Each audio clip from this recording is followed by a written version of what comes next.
Okay.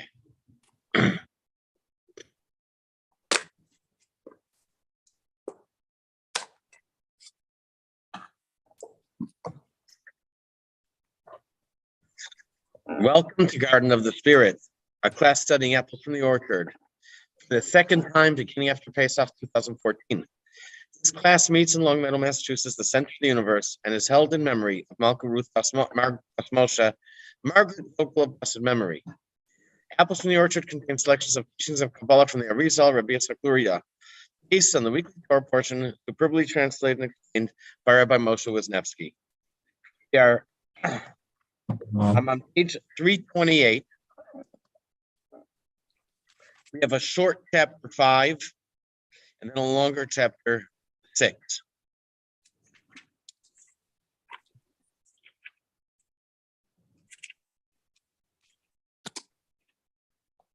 Okay, are we all there? Mm-hmm. Yep.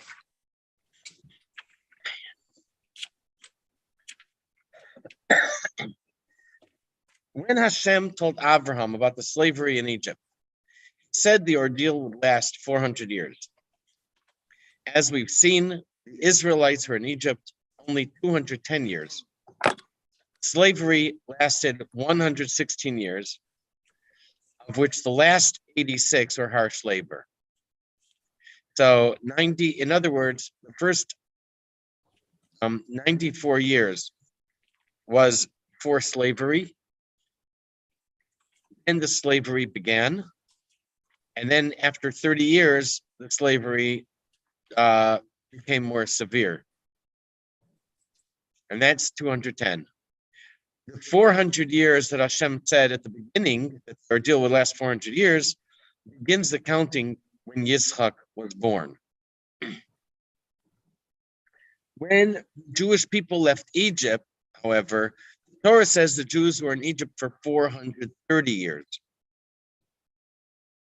This number, when you count it this way, you're beginning to count from the Bris Ben Absarim. That is the covenant between the pieces. That is when Hashem first informed Abraham of the slavery in Egypt, 30 years before Yitzchak was born. What is the significance? And okay, so over there it says 430 years. What is the significance of 430 in Kabbalah? So we connected the Egyptian slavery with Hashem's name Elohim, which stands for constricting the divine energy and allows Lipa to exist. Gematria of Elohim is 86.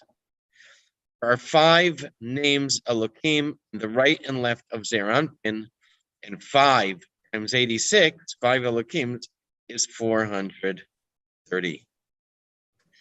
Alan, are you feeling well enough to read? Yeah, I can read. Okay, page 328, chapter 5. And the dwelling of the Israelites, which they dwelt in Mitzrayim, was 430 years. These 430 years correspond to the 5 names Elohim, whose combined numerical value is 430. Elohim is Aleph Lamed Hey Yud Mem, 1 plus 30 plus 5 plus 10 plus 40, which is 86. 5 times 86 is 430. The name Elohim signifies judgment, as we know, and the exile of Mitzrayim was a manifestation of the attribute of divine judgment.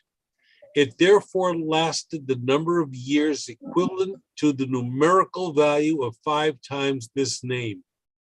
We will see later that the name Elohim manifests itself 5 times on the right and on the left of Zeir Anpin. Thank you. I love this stuff. And there's another good one. In Shir HaShirim, it says, it's chapter 4, 4. Like the tower of David is your neck, built like a paragon. What's a paragon?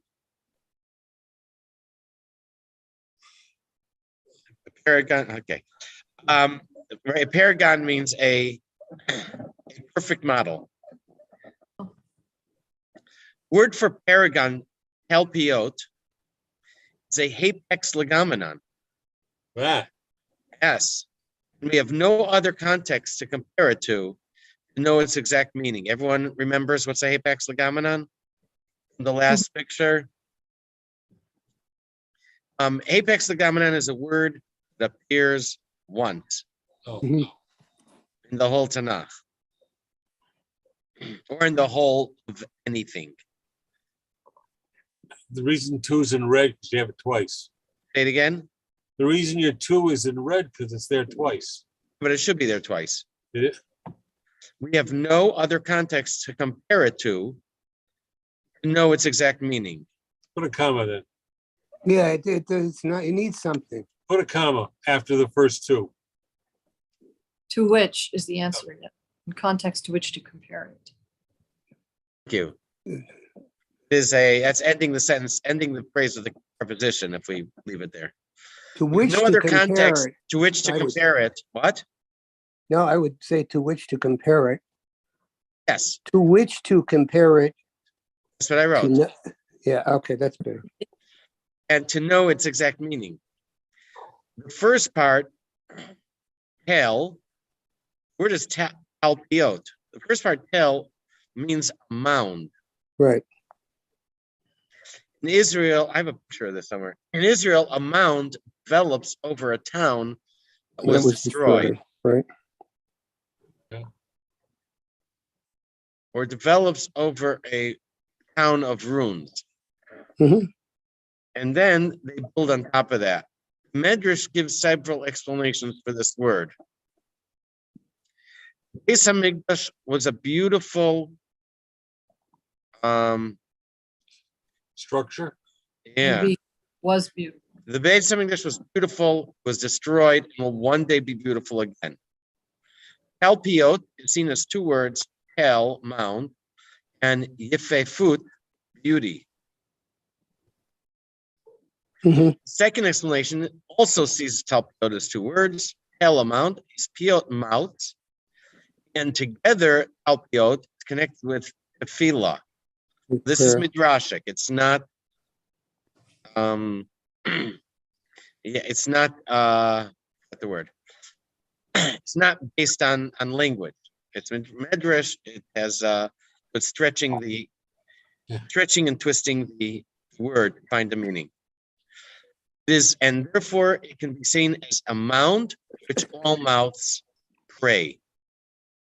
So either way, word tal has a gematria of 430 Huh? and implies the 5 states of Elohim are freed from connection with the Cliff of Egypt.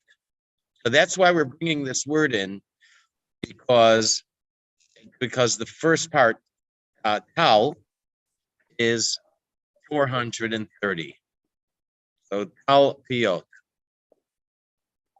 And that's also the meaning of Tel Aviv, is a mound of Mhm. spring. That's Okay. a big gematria number for 3 letters, 2 letters. 2 letters, yeah. So why is that?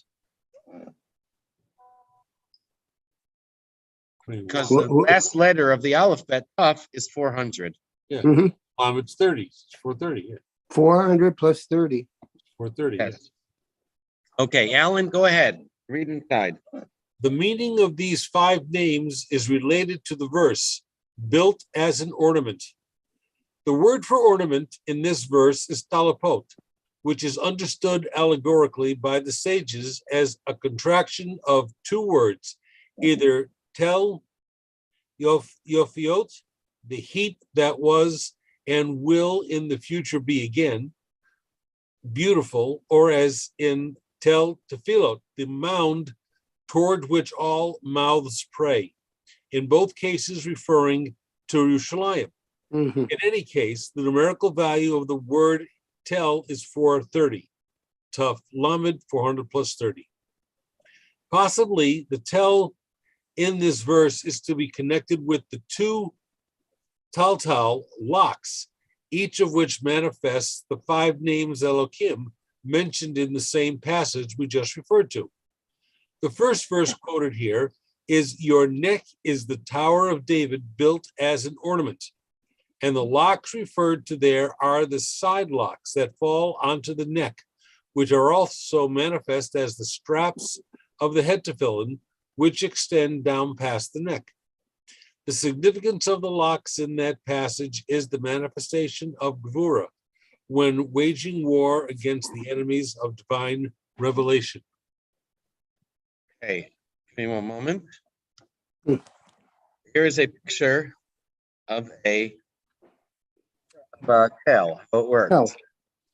You see in the bottom is a little town, and in the next, then it gets destroyed, and it's covered.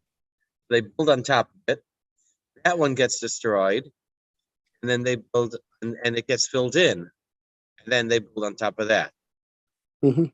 That's that's- that's how they found a lot of things they've looked at now with a lot of the city of David, all the different excavations. They find layers and layers of cities lower and lower down. Right, and that's also how they know where to look for cities. Yeah. Look for these mounds. You look where something is now. It's interesting. Move on. What? I've seen that book.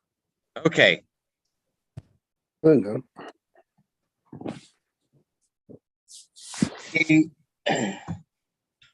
between the episode of Moshe's killing the Egyptian and running to Midian, in the burning bush, the Torah tells how Paro died and the hardships intensified for the Israelites.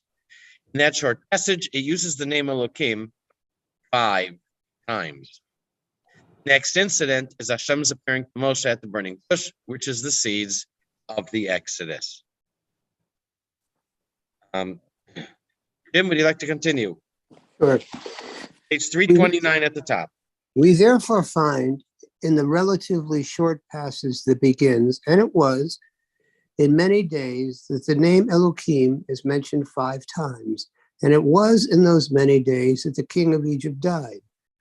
The Israelites groaned under the bondage and cried out, and their cry for help from the bondage rose up to God. God heard their moaning, and God remembered his covenant with Abraham, Isaac, and Jacob. God looked upon the Israelites, and God took notice of them. The passage describes the most intense period of Egyptian exile, in which the bondage became insufferable. All the names of God in this package are the name Elohim. Oh, continue. Yes, the beginning of the redemption follows immediately as it is written, and Moses was tending the flock. This opens the part of the story in which Moses sees the burning bush when God tells him to redeem Israel. When Moshe tells Paro the plagues will continue, he says, "You have not listened until this point." Hebrew word for this point is ko, which has a gematria of 25, alluding to the 25 letters of 5 names Elohim. Paro will not listen until the 5 names Elohim are fully revealed as holiness, and they cut nourishment to the states of Kufa. Beis Hamikdash will be restored as a tel, a paragon, and the 430 years of exile will be transformed as well. Go ahead, Jim. This is the allegorical meaning of the phrase, "And behold, you've not listened until thus," meaning until the 25 letters that compose the next 5 names Elohim. This verse is part of Moses' declaration to Pharaoh before the first plague, that of blood. Moses had already performed miracles before Pharaoh, changing his staff into a snake, etc. But Pharaoh was not impressed with these enough to release the Jews. The word for thus in the verse quoted is ko, spelled kaf he. The numerical value of these letters is 20 plus 5, which is 25. There are 5 letters in the name Elohim. Thus, Moses' statement means that Pharaoh will not release the Jews until the 5 names Elohim, which signify the most intense states of exile, have been fully manifest. For only then will the 430 years of exile have been completed. Okay, and that is the meaning why the Torah says that the Jews were in Egypt 430 years. That's the significance of the 430. Okay, any comments, thoughts, feedback?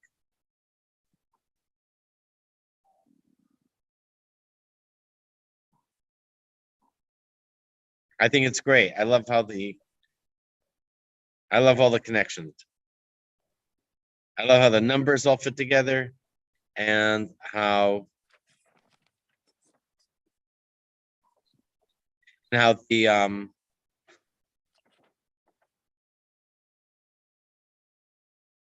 and the word and how it connects to the word alpiot. All right, next one, 330. After the Torah tells us about the Exodus, Hashem gave a few mitzvahs to commemorate the Exodus, such as redemption of the firstborn and tefillin. A careful reading raises some interesting points. Hashem told Moshe to sanctify firstborn people and animals. Moshe then told the people to remember this day they left Egypt and the slavery, because Hashem took them out with a strong arm, and not to eat chametz. He did not give over Hashem's mitzvah until later in the passage. Many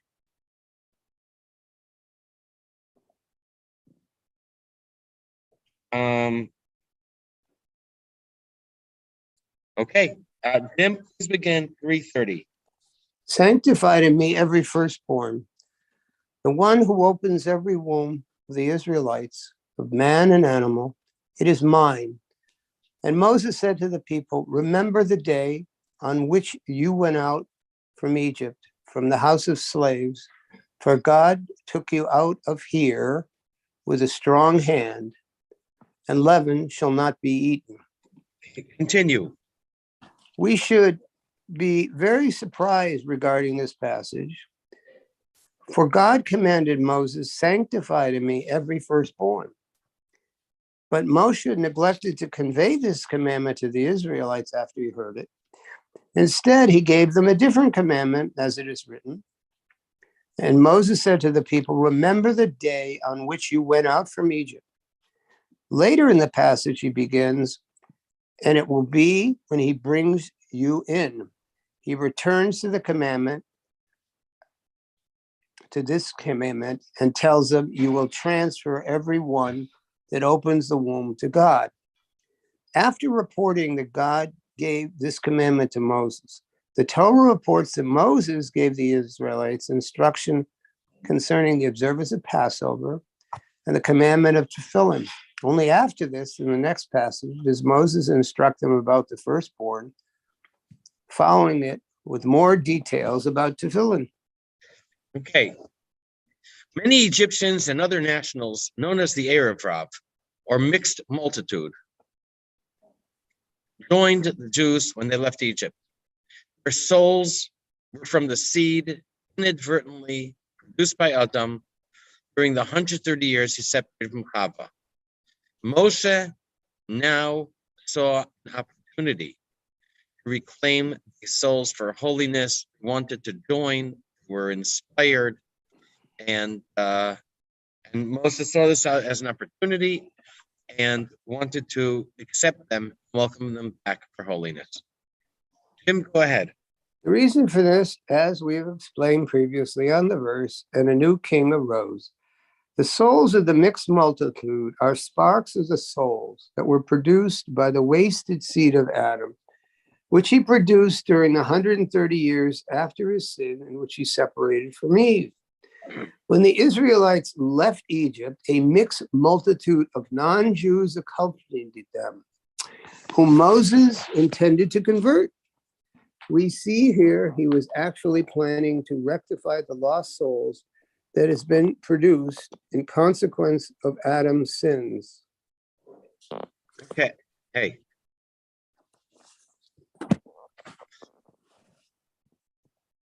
Their souls originated in Das of Yesod of Abba, which has a special connection to Moshe. Therefore, Moshe had a special interest in reclaiming them. Go ahead, Jim. These sparks had not yet been rectified. Since they originated in the Das of Yesod of Abba, which was personified by Moses, he made great efforts to rectify them and bring them out of Egypt, as is mentioned here at length. On the other hand, Hashem felt they weren't ready. Hashem told Moshe to instruct specifically Jewish people about redeeming the firstborn. Souls of the Jewish people also originated in Das. They were refined and ready for holiness. This is why Hashem mentioned specifically the children of Israel when he talked about redemption of the firstborn. The part that it quotes on 330, sanctify to me every firstborn, the one who opens every womb of the Israelites, of man and animal. So specifically, the Israelites. Yeah, because they were ready. Okay, go ahead, Jim. This, however, was not God's intention, for they were not fit for this. God therefore commanded him, sanctify to me every firstborn, the one who opens every womb of the Israelites. For they also originate in this supernal Das, which is termed the firstborn. The spiritual blemish caused by the sin of wasting seed reaches up to this level, as is known. Okay. The essence of Das is connection, which is why the word knowledge is used to refer to marital relations. Although the sin of wasting seed occurs at the level of Yesod, it calls a blemish in Das since it results from an individual being focused on things he should not be focused on. Thus, the souls of the mixed multitude were blemished in this regard, being the result of Adam's misuse of Das, inasmuch as Moses personified holy Das, the proper focus and consciousness in life. He knew he was uniquely suited to rectify them. Presumably, this Das is termed firstborn, since it is the Das of Yesod of Abba and Chachma. Since it is the Das of Yesod of Abba, and Chachma is often termed firstborn, inasmuch as it is the first conscious sephira to emerge from the womb of pre-conscious Keser, from faith to light will. Okay. All right. The focus here will be on Moshe's idea to draw these people in, and that Hashem felt they weren't ready. Moshe, on the other hand, did not want to offend the Erev Rav because he was worried they would leave if they would hear that the mitzvah was only for Jewish people. So Moshe told them about another mitzvah instead, old switcheroo. Hashem said, tell the Jewish people about redemption of the firstborn. And Moshe says, well, if I go tell them that, and the Erev Rav, mixed multitude, is going to say, hey, we thought we were welcomed here, and now you're treating us like second-class citizens, and they might turn and bolt. It would be Moshe would miss his opportunity. So, okay, so that's why Moshe switched, and instead he said, "Remember the day you went out from Egypt, and also slaves. Hashem took you out of here with a strong hand." And we're going to get into more details and point out more details of this as we go through. Hey, Krishna, you ready? Yep. 331 at the bottom.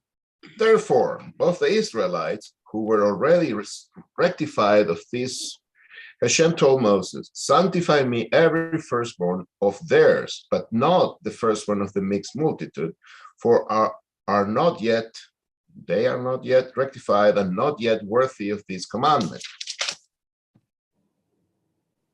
Continue. No.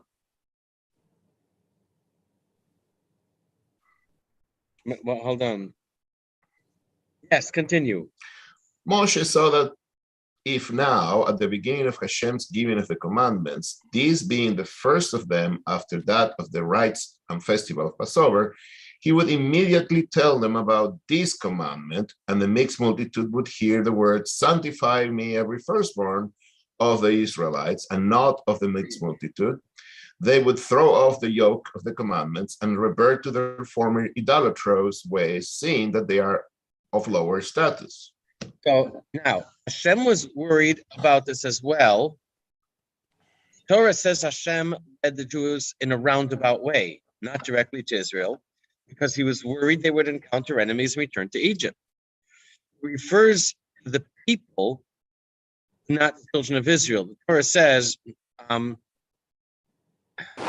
"Pen Yinachem Ha'am," the people will have second thoughts.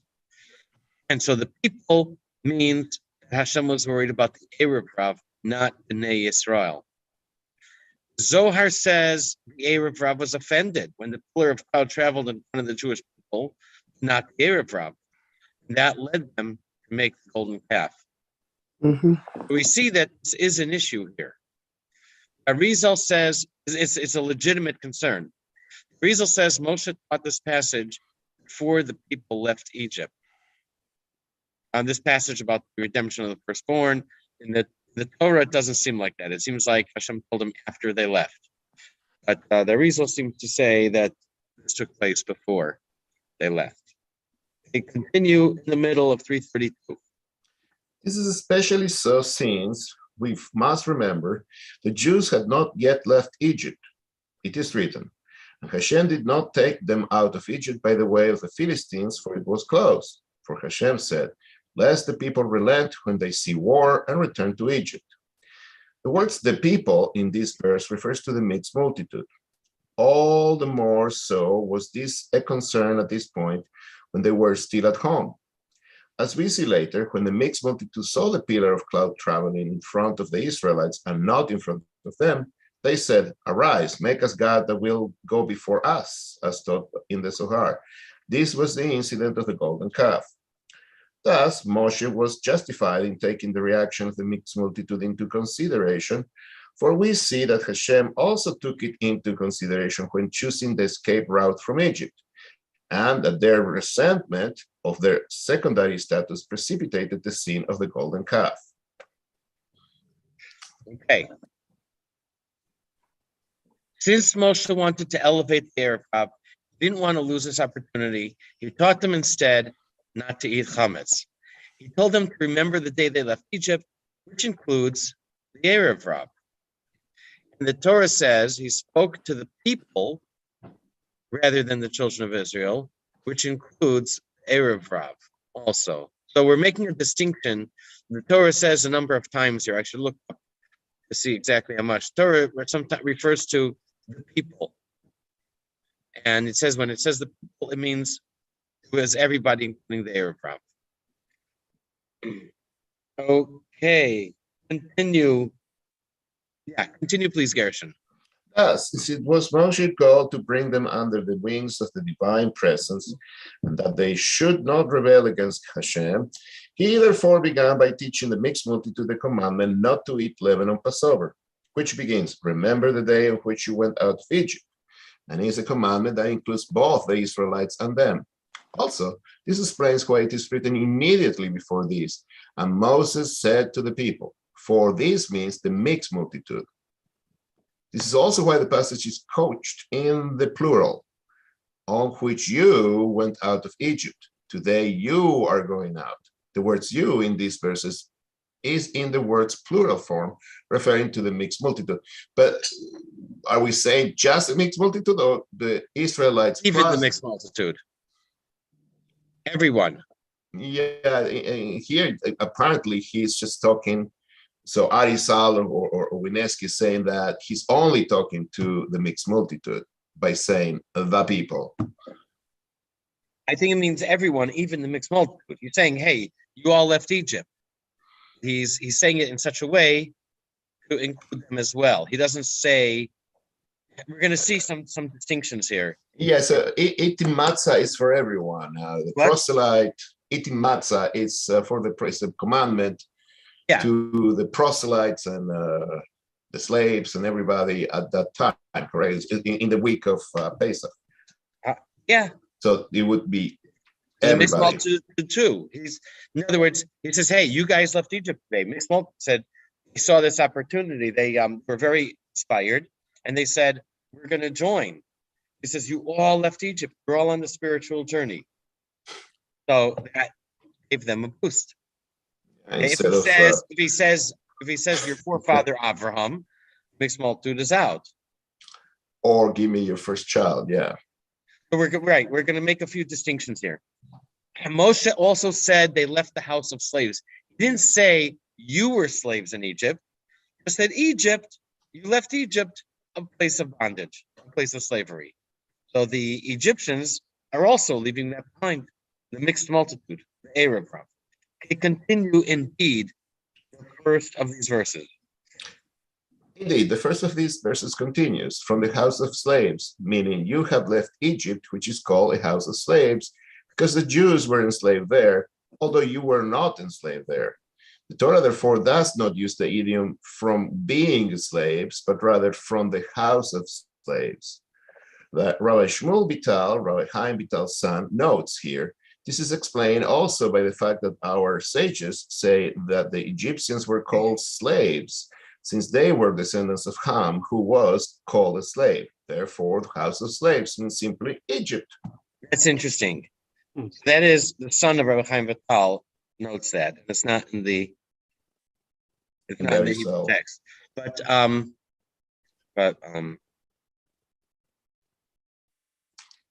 in other places the Torah says being slaves. Now, so Moshe also said with a strong hand, Hashem took you from there. Strong hand, okay, this is interesting. The strong hand was not because it was needed to take them out. The strong hand is for a different reason. Moshe had told Paro Hashem would show him his might. This strong arm was to show Paro and the Egyptians Hashem's might. This was that Paro should see who he's dealing with here. It wasn't that the strong arm is needed to get them out. Okay, go ahead.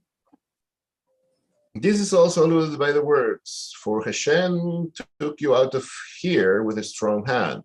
For the demonstration of Hashem's strong hand was necessary, not for the Jews, but for them, as it is written, in order to show you my power and in order to tell of my name in all the world. Through these words were spoken to Paro. Okay, but what's interesting here is how there's so many subtleties and there's so many things that twists around and makes it into, we see different ideas here. You see different ideas, a whole different way to read into. Paro would have let the Jews go because after all, Moshe had a legitimate claim that they should be released to serve Hashem. Okay, that's a very interesting idea. It's totally against everything that we've learned otherwise. Paro would never have let the Egyptians leave with the Arab Rav if Hashem had not shown his strong arm. This is implied when Moshe said Hashem took you out with a strong arm. He didn't say Hashem took the children of Israel out with a strong arm. He said he took you out with a strong arm. Again, it doesn't mean that he excluding the children of Israel. It's more inclusive. It includes even, and based on what he just said, especially the Egyptians needed a strong arm to get them out because Paro had more reason to hold on to them. Elisheva, are you ready? Now, can I ask a question? Yes, So originally, Moshe was pleading with Pharaoh to let Israel out of Egypt for 3 days to go worship Hashem in the desert. And then they were going to come back. So at what point in time and what were the circumstances that changed all that to where they actually left Egypt to go to Har Sinai? that's an excellent question. But really, the Torah itself doesn't really discuss that. No, it's not in the Torah. It is this specific thing is not in the Torah. It is definitely in the Midrashim, and I think we discussed it a few weeks ago, which is trying to bring it up again. There's nothing wrong. All along, Moshe was saying, we want to go out to worship, and we're coming back. We're going on a 3-day trip. So apparently, my understanding is that we would leave, let's say, on Sunday. We go Sunday, Monday, Tuesday. Wednesday, they would worship. And then Thursday, they would head back for 3 days. Basically, they would be gone a week. It's possible that they would leave Sunday, Monday, Tuesday, worship Wednesday, and then after they finish worshiping, turn around and come back starting Wednesday afternoon. But most likely it would be 1 day to worship and then turn around, or a what do they call it? A revival in the desert, and then turn around and come back for 3 days. And then we saw how with the plagues, as the plagues progressed, Paro relented more and more. He agreed to let them go, but then he changed his mind. Then he agreed to let them go, but only the men, not the women and children. Animals don't need to go. So now, when the firstborn happened, Paro went running around through the streets, and he told Moshe, he went looking for Moshe, and he said, yakety yak, don't come back. He said, go with the men like you asked, take the women and children, take the animals, in fact, don't even come back. Don't return the gold and silver and clothing that we lent to you. Just head out and don't come back here. So in the Medrash, it explains that it was at the 10th plague. And then Moshe said to him, well, we're not going to leave like thieves in the night. We're going to wait for daybreak, and then we'll go. But the permission to leave, or even the order to leave, came just after midnight. Does that answer your question? Yeah, so it was really through the act of Pharaoh that it all kind of changed. Not what? Well, Pharaoh said, get out of here and don't let the door hit you in the rear end. Yes. Yeah, he says after the firstborn are killed, he says, Yeah. get out, get out. Leave, get out. I don't want to ever see you again. Right. So it was because So of, it's that, you're right. so it was because of Pharaoh that really destiny changed, right? The ultimate act of Har Sinai was because of Pharaoh telling Bnei Israel to get out and I don't ever want to see you again. But then he had to change. Hey, that's a good observation. That was the point. They would have left, if he would have given permission to go after the first or second plague, then they would have been committed, turning around and coming back. Mm-hmm. So because he said no for all these 10 plagues, this is why in the end, he finally totally threw in the towel and said, you know what? Don't only leave. Don't Said, return. don't come back. So that's what. So in essence, that's why they had to go through the 10 plagues until it finally hit home and his firstborn son was killed, was taken from him. Yes. Which is usually the case, right? People don't really pay attention until it happens in their own backyard. And that's when he recognized Hashem as God. He didn't recognize Hashem until that.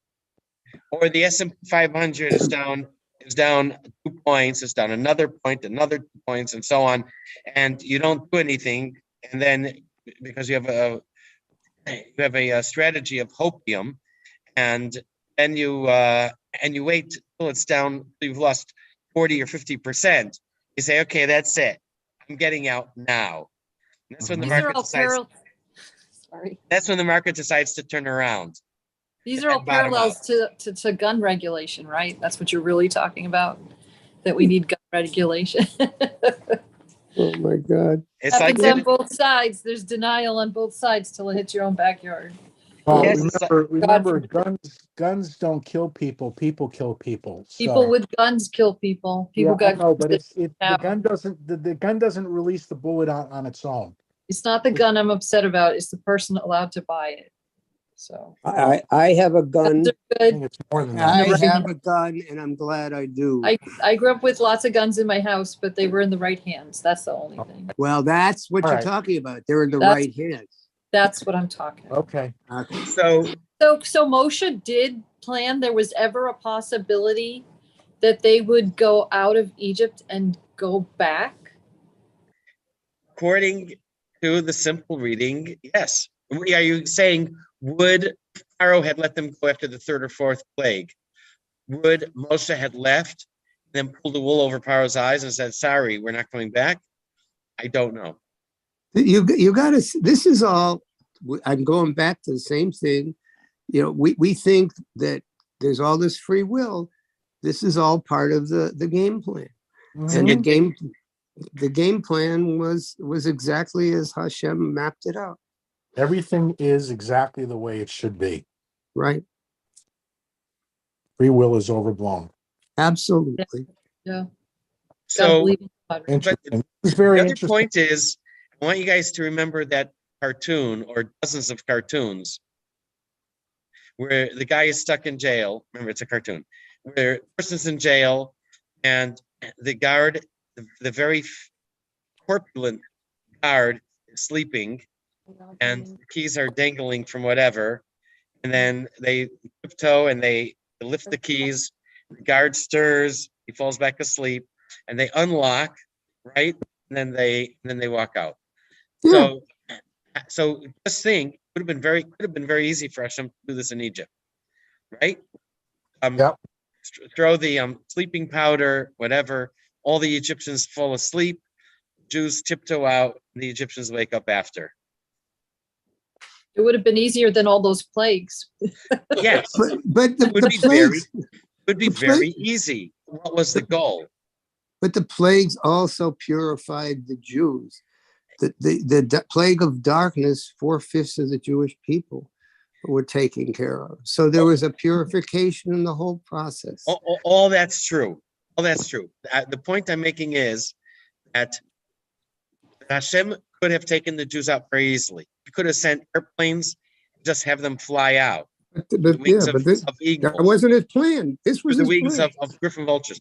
The point wasn't to get them out of Egypt. I'm going to say that again, Rudy. The point was not to get the Jews out of Egypt. The goal was for Pharaoh to let them give permission for them to leave. Hmm. That was the goal. This whole slavery is to purify Pharaoh, to help Pharaoh grow. Well, I didn't go there. Jim brought that up. All that is very true. That's what we're learning about here. Yeah. And what's purifying the 430 years and so on, the five Elohims. What I'm addressing is a different point. Is that goal was not to get Jews out of Egypt. Goal was that Pharaoh should relent and give them permission to leave. Because to get the Jews out would have been very easy. Send eagles, send airplanes, maybe not JetBlue, would have gone on strike or something. Or the sleeping powder, have all the Egyptians fall asleep, and the Jews tiptoe out like in the cartoon. That wasn't the goal. The goal was Pharaoh should relent and give permission to look to go. So so you asked, like, so this all was Pharaoh's idea that we ended up at Sinai. In a sense, yes, but this is the whole idea, is that he should allow them to go of his own volition.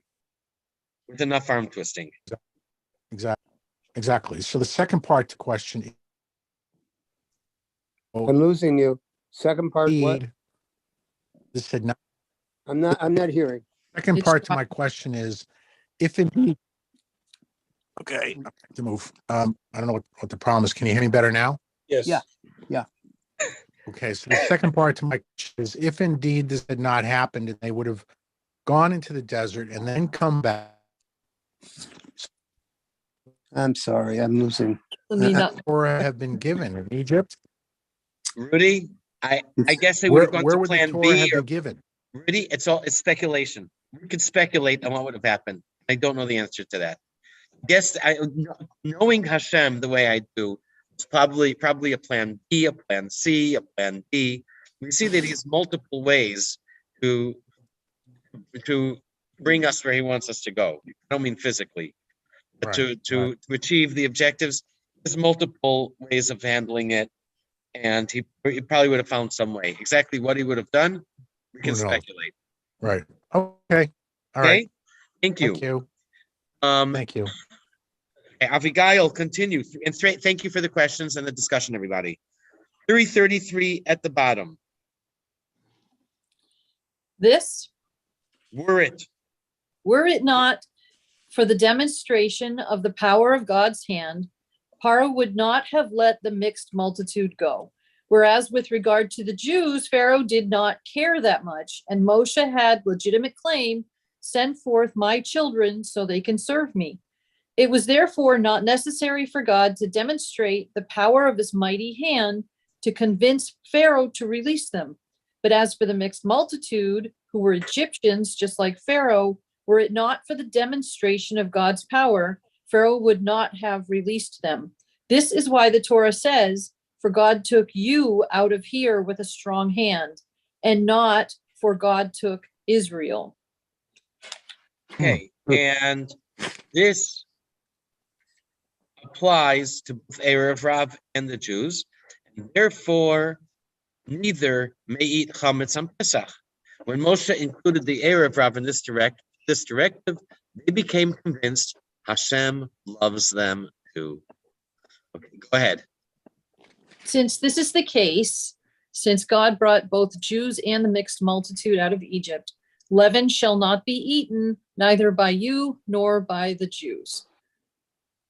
And once Moshe convinced them that Hashem included them in the mitzvah, he apologized to them and explained the next mitzvah only pertained to the Jews, since they were spared from the 10th plague, death of the firstborn.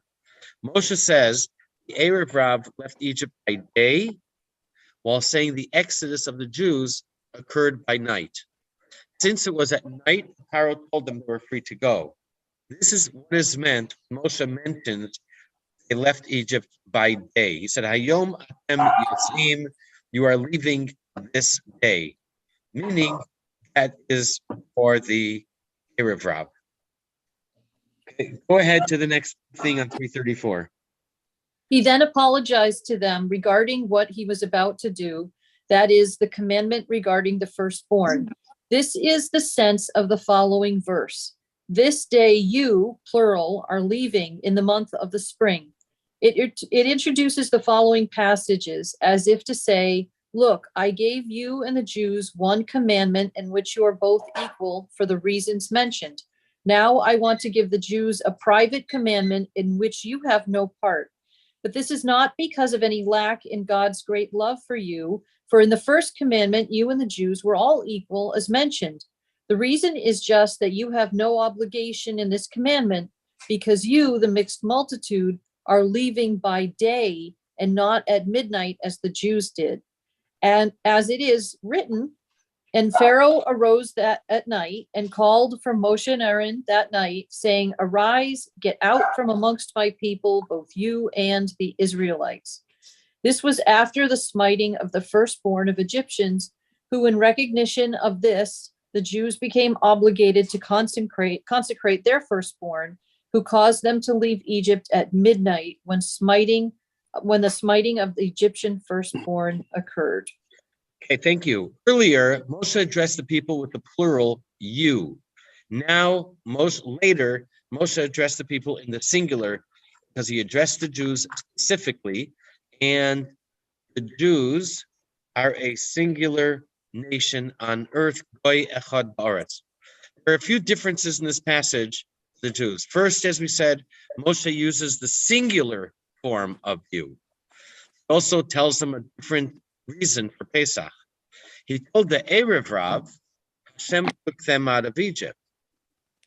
But to the Jews, he says, tell their children, Hashem freed them from slavery. Hashem did this for me when I left Egypt. We say that in the Haggadah, to the answer to the four sons, right? Yeah, Hashem did this for me, and we all talk about why does it say for me and not for us, or not for you. Over here, he gives a different answer.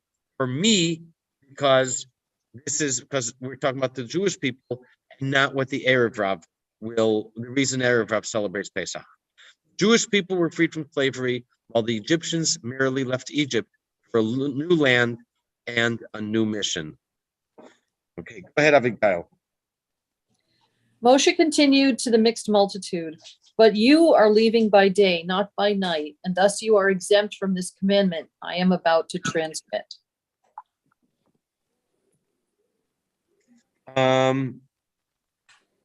Go ahead, next one. After he eased their minds, he turned to the Jews and addressed them in the singular, for Israel is a nation of oneness on earth, as it is written, and it will be when he brings you in the singular, and so is the entire passage written. In effect, he said to the Jews, I have already given the mixed multitude the commandment not to eat leaven. I will now give you this commandment as well. The reason I did not address you and them together is because the reason you perform this commandment is not the same for both of you. The reason they observe it is, as said above, because God took them out with a strong hand. But the reason you observe it is different.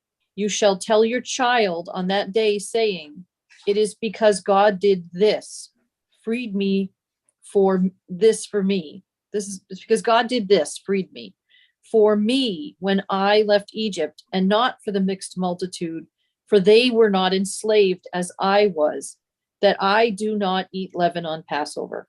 Therefore, my observance of this commandment is because of my exodus from Egypt, as it is written, when I left Egypt. And that's what it says here in this passage. So Moshe told both Jews and the Erev Rav to celebrate Pesach for different reasons. Only then does he give the Jews the mitzvah to redeem their firstborn. Only they were freed from Paro during the night and were spared the death of the firstborn. Go ahead. After Moshe equated both the Jews and the mixed multitude in the performance of this commandment, although the reasons they observe it are different, and the minds of both were eased, he addressed the commandment of sanctify me every firstborn to the Jews alone in the singular, as it is written, and it will be when he brings you in. You will transfer everyone that opens the womb to God. And it was when Pharaoh was obstinate in letting us go. For the word you in these verses is in its singular form. Continue on to the next paragraph. Page will turn. Here we go.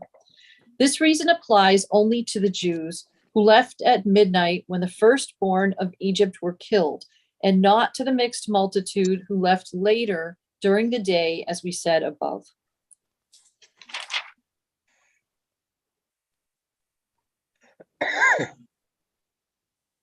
What's most interesting is how he finds all these details. If you can call them anomalies within the text. And some of it seems to be a little bit of a stretch. Like say the Jews left at night, the mixed multitude left by day. May have been another one or two things there. But it is an interesting idea that we commemorate different things on leaving Egypt. For them, it was that they leave Egypt, they're leaving behind, they're starting a new life. But for the Jewish people, it was to leave slavery.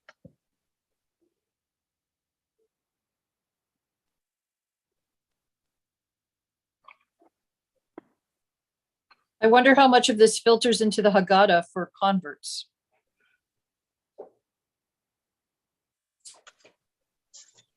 Yeah, do you want to elaborate? Well, the discussion about I left Egypt and the language, and if there are things that are inappropriate for people to recite. Only time I can think of that is where it has nothing to do with Haggadah. There's another mitzvah that the converts they wouldn't recite what needs to be said because we're not given a share in the land of Israel. Other than that, basically we say we're alike. You know, converts are considered students or descendants of Abraham, Abraham is considered the father of all converts, and converts therefore would not be a physical descendant of Abraham, but they are certainly spiritual descendants. That said, it's very possible that just through mathematics that most people are descended from Abraham one way or have Abraham in their ancestry.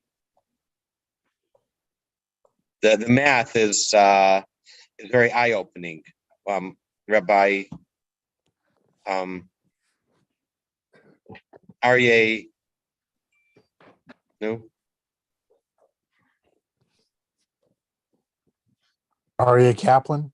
Thank you. Aryeh Kaplan. Oh, He has a book on that. He has where he includes that book on marriage, and he talks about he goes back and counts the math, and like how many ancestors you have going back, let's say 10 generations, maybe 300 years. How many ancestors you have at that point? You go back 20 generations. How many ancestors you have at that point? The numbers are remarkable. But in any case, Abraham is considered the father of all converts. yeah. Okay. Wonderful. I'm not coming to shul. Okay, we just got a 10th a few minutes ago. Oh, good. Not feeling well. Oh, good. Hopefully Okay. it's a combination of heartburn and tired and this and that, but I'll take it easy.